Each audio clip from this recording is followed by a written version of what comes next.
پوهېږم په ژوند کې به مشکلات لرې، پوهېږم په ژوند کې به د غمونه وي، تکلیفونه به وي، دومره په ژوند در باندې راتنګ شوی وي چې نور به ستړی وي د دې ژوند نه. او دا یوازې ته نه یې، هر څوک چې په دې دنیا کې ګورې تکلیفونه لري، مشکلات لري، خو د همدغه مشکلات په خاطر الله تعالی په قرآن شریف کې ډېر ښکلی ځواب ویلی دی.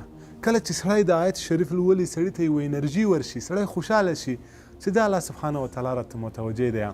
الله تعالی فرمایي یا ایها الذین آمنوا استعینوا بالصبر والصلاة، وایي ای مؤمنانو تاسو په صبر او په لمانځه د الله سبحانه وتعالی نه مرسته وغواړئ.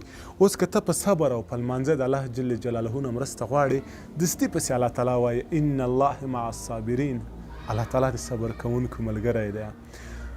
نو کله هم چې غمونه او تکلیفونه در باندې راتلل، ځان الله تعالی ته وسپارئ، صبر وکړئ، د الله تعالی نه مرسته وغواړئ. په والله چې یوازې الله تعالی کولی شي چې زمونږ او تاسو د خفه زړونه خوشحاله کړي، د غمګین زړونه مو خوشحاله کړي. شاید کتلی مو یو سړی به وګورئ چې ډېره ښکلې بنګله به وي، ډېر ښکلی کور به وي، خو دی به په دغه کور کې خوشحاله نه وي، الله تعالی به خوشحالي نه وي ورکړې. یو بل سړی به وګورئ وړکی کور به وي، وړکی ژوند به وي، الله جل جلاله به یو خوشحاله ژوند ورکړی وي، دی به په همغه وړکي کور کې د خوشحالیو نه ډک انسان وي. یعنې راځئ په خپلو شتو باندې شکر وباسئ او همیشه د الله سبحانه وتعالی نه مرسته وغواړئ، ځکه بله هیڅوک هم نشي کولی چې زما او ستا د خفه او غمګینه زړه دې خوشحاله کړي. السلام علیکم.